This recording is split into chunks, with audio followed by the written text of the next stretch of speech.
4 years ago, I started journaling.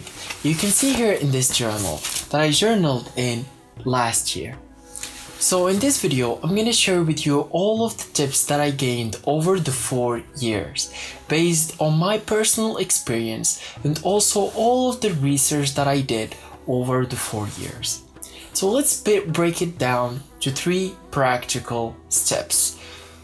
The first step is that if you have never journaled before, it's your first time journaling. For me personally, I choose to journal with to-do lists. There is a lot of ways and a lot of types of journaling. Choose whatever is optimal for you. For me personally, when I just started, I was just writing my daily activities. As an example, I write wake up, go to school, sleep. These things that I usually do, and they don't require so much effort.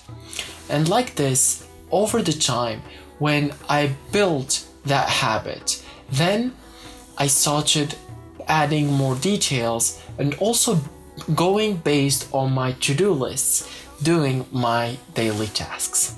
So there is a lot of types of journaling. To-do lists is just one of them. There is also journaling quotes, the quotes that you learned that day. And I have tried it in a period of time. Also, there is just journaling, whatever is your emotions, your actions, the events, the feelings that you feel that day. And whatever type you choose the type that is optimal for you and your goals, and also what is suitable for your situation. For me personally, as an example, in a period of time, I was having some struggles mentally. I was finding myself being mad for no reason. So at that time, I started journaling my emotions. As an example, I remember the second day doing that journaling, I wrote, "Today I woke up mad for no reason. And all thanks are due to God. After about a month or so, I figured out the problem, or the solution, I'm sorry." So let's go now for the second step. Now you know a little bit about journaling. You have chosen what is the optimal for you and your situation and also your daily life and your personality. So now at this point, you want to build up that journaling. So as an example, you can just write more details, or you can make your book more beautiful, or you can make only a time, as an example, before bed, you write your journals. And it does not have to be necessarily before bed. You can do it when you wake up, at midday, or before sleep, or any other time throughout the day. Basically, just choose whatever is optimal for you and stick to it. Because journaling, it's a habit. And as I said in the previous videos, is that habits require time. And you need to build it slowly. So at this stage, you need to figure out your goal from journaling. What you want to do from this journaling. Do you want just to remember what were your feelings, or you want to actually attain some benefits from this journaling? So now let's move on to the third step. At this point, you're used to journal. It became a habit in your life. So at this point, for me personally, I have chosen to not journal the entire year.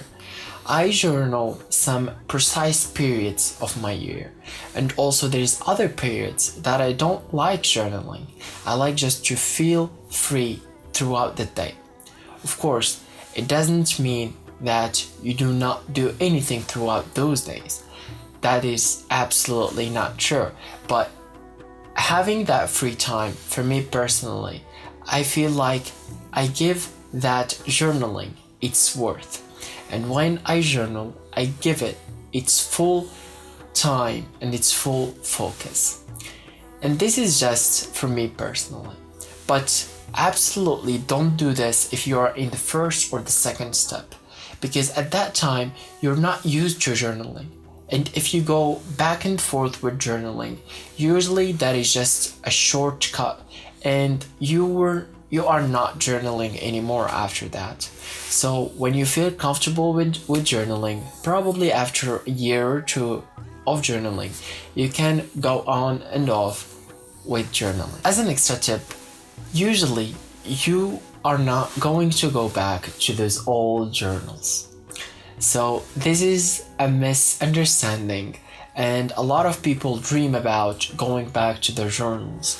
Usually you are not going. So make sure that you have more than just writing journals as a goal. As an example, you can use it to memorize, which is a great way to memorize. So if you have something in your studies or your work or whatever you do in life, you can write about it. In that way, you can memorize it. Also, it does the same effect on understanding some complex situations. So whatever it's in your school or your studies or your work, you can do the same thing to make it clear. So I hope that I've helped you with these tips that I have gained from my personal experience from journaling for about 4 years or so, and also from my personal research over the 4 years. I hope that I've helped you, and always remember to heal, inspire, and teach. And see you in the next one.